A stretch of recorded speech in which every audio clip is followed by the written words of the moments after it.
Assalamualaikum warahmatullahi wabarakatuh. Alhamdulillah, Allahumma salli ala Sayyidina wa Maulana Muhammad Rasulillah wa ala alihi wa ashabihi wa man tabi'ahu wa mawalah wa ba'du.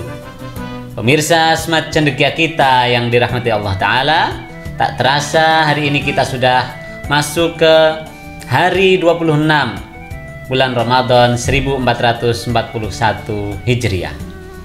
Semoga Allah senantiasa menerima amal ibadah kita, puasa kita, ruku', sujud, tilawah, zikir, tadabbur, dan i'tikaf kita di bulan ini. Amin ya rabbal alamin. Pemirsa yang berbahagia, pada kesempatan kali ini saya akan menyampaikan tema khusus seputar Al-Quran. Al-Quran adalah kalam Allah yang suci dan mulia. Dan siapapun yang berinteraksi dengan Al-Quran, maka ia pun akan menjadi mulia.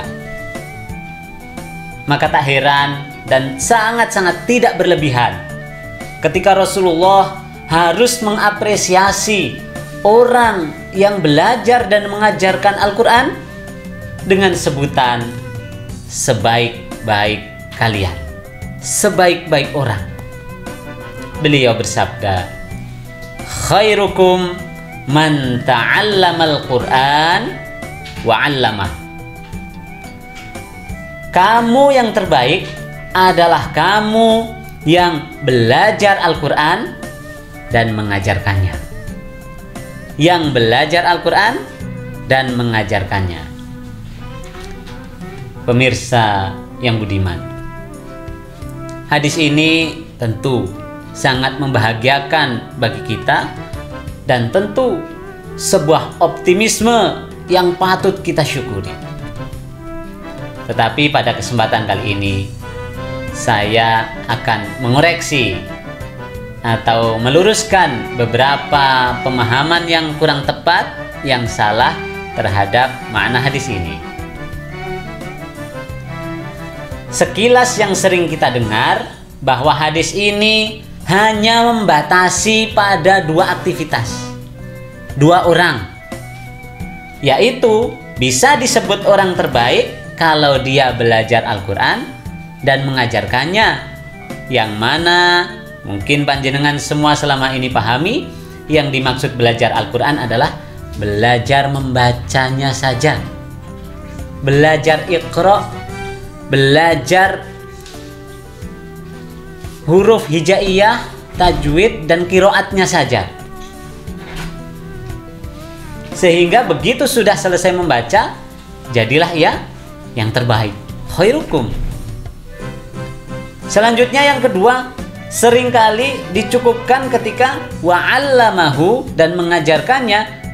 Guru yang dimaksud mengajar Al-Quran dalam hal ini adalah guru ngaji, guru Al-Quran.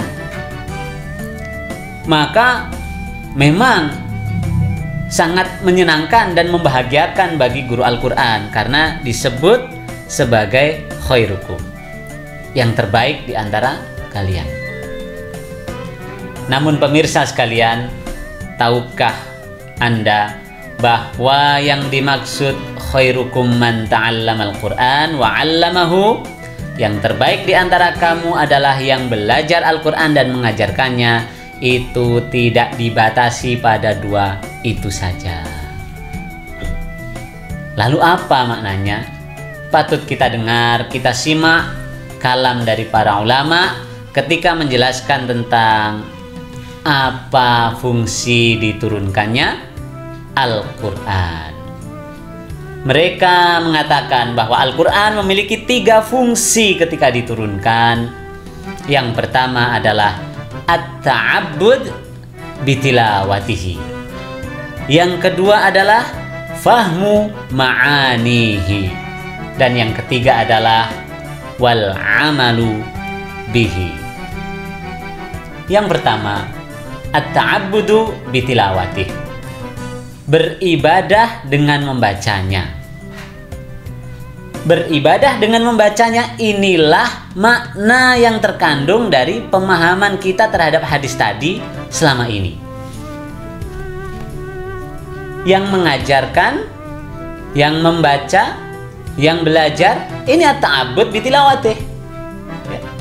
Mendapat pahala dengan membaca, mengajarkan baca tulisnya, kemudian mengajarkannya. Ini baru 1 poin. Hanya 1/3 dari fungsi diturunkannya Al-Quran. Oleh sebab itu masih ada 2 fungsi lagi Al-Quran diturunkan, yaitu fungsi yang kedua, fahmu ma'anihi, memahami maknanya.